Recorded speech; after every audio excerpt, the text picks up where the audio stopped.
ओम गौरी शंकराय नमः। ओम उमा महेश्वराय नमः।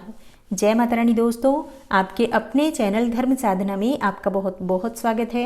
माँ भगवती दुर्गा की कृपा आप और आपके पूरे परिवार पर सदा सर्वदा बनी रहे। दोस्तों, प्रदोष का व्रत शिव और शक्ति की आराधना का सर्वश्रेष्ठ दिन है। शास्त्रों के अनुसार आज के दिन शिव और माता पार्वती की पूजा करने से किसी भी प्रकार की मनोकामना हो निश्चित ही वो पूर्ण होती है। और जिन दंपतियों को संतान प्राप्ति की कामना है उनके लिए प्रदोष का व्रत वरदान के समान है। शास्त्रों के अनुसार इस व्रत को धारण करने से उत्तम, योग्य और स्वस्थ दीर्घायु संतान की प्राप्ति होती है। और हाँ, अगर आपके वैवाहिक जीवन में बहुत अधिक कलह क्लेश रहता है, दाम्पत्य जीवन सुखमय बनाना चाहते हैं, तो प्रदोष का व्रत अवश्य ही आपको धारण करना चाहिए। और मान लीजिए आप किसी भी कारणवश प्रदोष का व्रत नहीं कर पाते हैं, तो भी आज के दिन आप पूजा आराधना कर लीजिए। शाम को प्रदोष काल की पूजा बहुत महत्वपूर्ण होती है, तो प्रदोष काल में आप पूजा आराधना करें। बिना व्रत किए भी कर सकते हैं, बस सात्विक भोजन रखिए। आज आपको लहसुन, प्याज, मांस, मदिरा का सेवन नहीं करना चाहिए, झूठ नहीं बोलना चाहिए, किसी की निंदा नहीं करनी चाहिए। तो बिना व्रत किए भी अगर आप पूजा आराधना करेंगे तो निश्चित ही आपकी मनोकामना पूर्ण होती है। प्रदोष का व्रत धारण करने से या बिना व्रत किए भी शिव और शक्ति की आराधना करने से मन चाहे जीवन साथी की कामना पूर्ण होती है। वैवाहिक जीवन सुखमय होता है। शादी में बहुत अधिक विलंब हो रहा है तो आपको शिव और शक्ति की आराधना जरूर करनी चाहिए। अपार धन संपदा चाहते हैं, कर्ज से मुक्ति चाहते हैं, शिक्षा में, व्यापार में, नौकरी में सफलता पाना चाहते हैं, अपने जीवन के किसी भी क्षेत्र में सफलता पाना चाहते हैं, तो प्रदोष का व्रत अत्यंत महत्वपूर्ण होता है। और बिना व्रत किए भी आप पूजा कर सकते हैं। जैसे मैंने आपको बताया, जरूरी नहीं है कि हर व्रत हम धारण करें, लेकिन जब भी कोई शुभ दिन आता है उस दिन पूजा आराधना जरूर करनी चाहिए। ये सनातन धर्म का एक महत्वपूर्ण नियम है। और आज की वीडियो में मैं आपसे बात करने वाली हूँ पौष मास के शुक्ल पक्ष के प्रदोष व्रत के बारे में।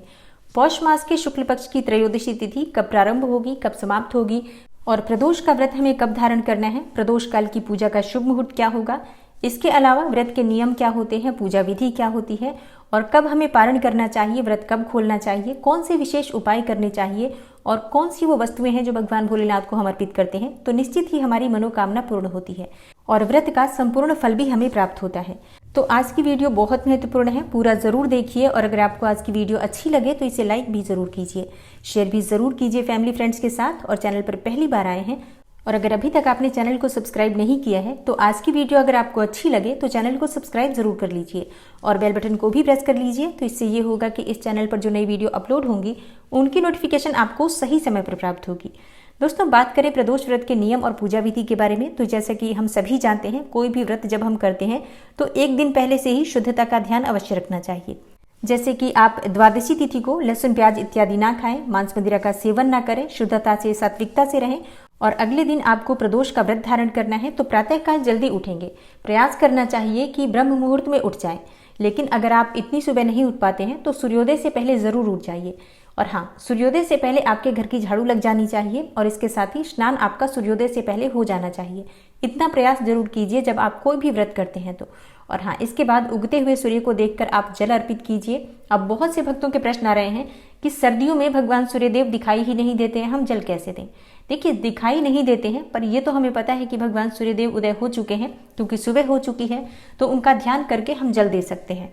और भगवान सूर्यदेव को जल अर्पित करने के बाद आप अपने घर के मंदिर में आ जाएंगे। घर के मंदिर में सबसे पहले शुद्ध घी का एक दीपक प्रज्वलित कर लीजिए। उसके बाद आप वहीं बैठकर और भगवान शिव की और माता पार्वती की, भगवान गणेश की, पूरे शिव परिवार की पूजा कीजिए। और हाँ, जो नित्य की पूजा आप करते हैं घर के मंदिर में वो भी कर लीजिए। उसके बाद शिव पार्वती की पूजा करेंगे। अपने व्रत का संकल्प ले लीजिए। अगर आप प्रदोष का व्रत कर रहे हैं तो दाहिने हाथ में थोड़ा सा अक्षत, जल और पुष्प लेकर कि आज आप प्रदोष का व्रत धारण कर रहे हैं और व्रत में, पूजा पाठ में किसी भी प्रकार की जाने अनजाने गलतियां हो जाती हैं तो उसके लिए भगवान भोलेनाथ से क्षमा प्रार्थना कर लीजिए। और अगर आपकी कोई मनोकामना है जिसके निमित्त आप प्रदोष का व्रत धारण कर रहे हैं तो अपनी मनोकामना भगवान भोलेनाथ से कहिए और भगवान भोलेनाथ से प्रार्थना कीजिए कि आपकी मनोकामना को शीघ्र ही पूर्ण करें और आपका व्रत, आपकी पूजा, आपकी प्रार्थना भगवान भोलेनाथ स्वीकार करें, माता पार्वती स्वीकार करें। इस प्रकार से प्रार्थना करते हुए आप अपने व्रत की शुरुआत करते हैं। और इसके बाद अगर आपके पास शिवलिंग है तो शिवलिंग का अभिषेक कर सकते हैं या फिर फोटो की भी पूजा कर सकते हैं।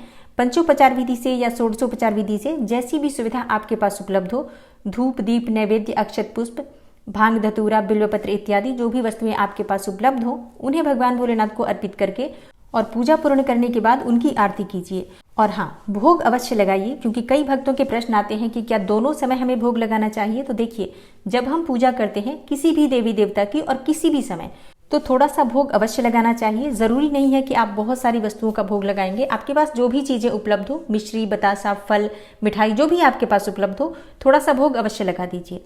और शाम की पूजा विशेष होती है, तो शाम की पूजा की तैयारी अलग से की जाती है, क्योंकि शाम को हम भोग बनाकर भी अर्पित करते हैं, खीर बनाकर अर्पित करते हैं, या हलवा बनाकर अर्पित करते हैं, या सफ़ेद मिठाई का भोग आप लगा सकते हैं, 5 प्रकार के फलों का भोग आप लगा सकते हैं।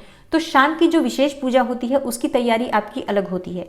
लेकिन सुबह की जो पंचोपचार विधि से छोटी सी पूजा भी आप करते हैं, तो उसमें भी भोग लगाना आवश्यक है, चाहे थोड़ा सा ही सही, भोग अवश्य लगाइए। और आज के दिन किन मंत्रों का जप करना चाहिए, तो देखिए, भगवान भोलेनाथ के किसी भी मंत्र का आप जप कर सकते हैं। चाहे तो ओम नमः शिवाय का जप कर सकते हैं, महामृत्युंजय मंत्र का जप कर सकते हैं, शिव सहस्त्र नाम का पाठ कर सकते हैं, शिव स्तोत्र का पाठ कर सकते हैं, शिव तांडव स्तोत्र का पाठ कर सकते हैं, शिव चालीसा का पाठ आप कर सकते हैं। तो इनमें से जो भी मंत्र या स्तोत्र आप पढ़ना चाहते हैं, अपनी इच्छा के अनुसार पढ़ सकते हैं। और इसके अलावा मानसिक रूप से आप किसी भी मंत्र का जप पूरे दिन जरूर करते रहिए। तो पूजा बिल्कुल इसी प्रकार से सबको करनी है, चाहे आप व्रत करते हैं या नहीं करते हैं। और अब बात करें कि अगर आप व्रत करते हैं तो व्रत के क्या नियम होंगे। देखिए, अगर आप व्रत करते हैं तो आप फलाहार से व्रत कर सकते हैं, चाहे तो निर्जल भी ये व्रत धारण कर सकते हैं। ये पूरी तरह से आपके ऊपर निर्भर करता है कि आप किस प्रकार से व्रत करना चाहते हैं। अगर आप फलाहार से व्रत करते हैं तो फल में आप कोई सा भी फल खा सकते हैं, फलों का रस ले सकते हैं, जूस पी सकते हैं, दूध पी सकते हैं, चाय पी सकते हैं। और इस प्रकार से आप फलाहार और जलाहार के द्वारा प्रदोष का व्रत धारण कर सकते हैं, अगर आप निर्जल व्रत नहीं करना चाहते हैं तो। और हाँ, शाम के समय प्रदोष काल की पूजा विशेष महत्वपूर्ण होती है। तो प्रदोष काल में सबसे पहले पूजा से पहले आपको स्नान कर लेना चाहिए, या हाथ पांव मुंह धोकर और वस्त्र अवश्य बदल लीजिए अगर आप स्नान नहीं करते हैं तो। इसके बाद आप चाहें तो घर के आसपास कोई मंदिर हो शिव जी का, या कहीं पर भी शिवलिंग हो, तो आप वहां जाकर पूजा कर सकते हैं। और अगर आप मंदिर नहीं जा पाते हैं, बहुत दूर है घर से मंदिर, तो घर में भी पूजा कर सकते हैं। अगर आपके पास शिवलिंग है तो शिवलिंग का अभिषेक कर सकते हैं। शिवलिंग नहीं है तो वैसे आप फोटो की भी पूजा कर सकते हैं। लेकिन प्रदोष व्रत में अभिषेक का विशेष महत्व होता है। तो अगर आप चाहें तो मिट्टी का छोटा सा शिवलिंग बना सकते हैं, पूजा कर सकते हैं, और पूजा करने के बाद उसका विसर्जन कर सकते हैं।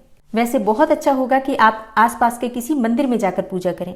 लेकिन अगर आप बिल्कुल भी मंदिर नहीं जा सकते हैं तो अपने घर में भी पूजा कर सकते हैं, कोई समस्या नहीं है। और अब बात करते हैं कि पौष मास की त्रयोदशी तिथि कब प्रारंभ हो रही है, कब समाप्त हो रही है, और व्रत हमें कब धारण करना है। तो देखिए, त्रयोदशी तिथि प्रारंभ हो रही है 3 जनवरी की रात्रि में 10:01 पर, और त्रयोदशी तिथि समाप्त हो रही है 4 जनवरी को मध्य रात्रि 12 बजे। तो व्रत हम धारण कर रहे हैं 4 जनवरी को, क्योंकि इस दिन हमें सूर्योदय कालीन त्रयोदशी तिथि भी प्राप्त हो रही है, और शाम को संध्या काल में भी, प्रदोष काल में भी त्रयोदशी तिथि व्याप्त रहेगी। तो पौष मास का शुक्ल पक्ष का प्रदोष व्रत धारण किया जाएगा 4 जनवरी को, और दिन होगा बुधवार। और प्रदोष काल की पूजा का शुभ मुहूर्त होगा 4 जनवरी की शाम को 5:30 से रात्रि 8:30 तक। इसी शुभ मुहूर्त में आपको भगवान शिव और माता पार्वती की पूजा आराधना करनी है। दोस्तों, जैसा कि इस बार प्रदोष का व्रत बुधवार के दिन पड़ रहा है, तो इसे बुध प्रदोष कहा जाता है। और शास्त्रों के अनुसार बुध प्रदोष का व्रत धारण करने से आर्थिक तंगी दूर होती है, कर्ज से मुक्ति मिलती है।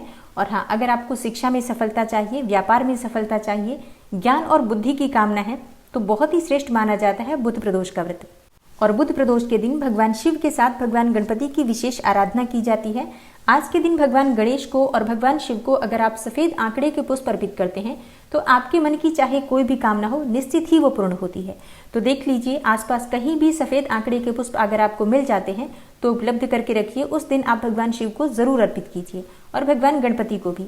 तो ये है आज की वीडियो, आशा करती हूँ आपके लिए उपयोगी होगी। और प्रदोष व्रत में प्रदोष व्रत की कथा जरूर सुननी चाहिए। तो आने वाली वीडियो में आप प्रदोष व्रत की कथा भी जरूर सुनेंगे। मिलती हूँ मैं आपसे अगली वीडियो में, तब तक के लिए नमस्कार।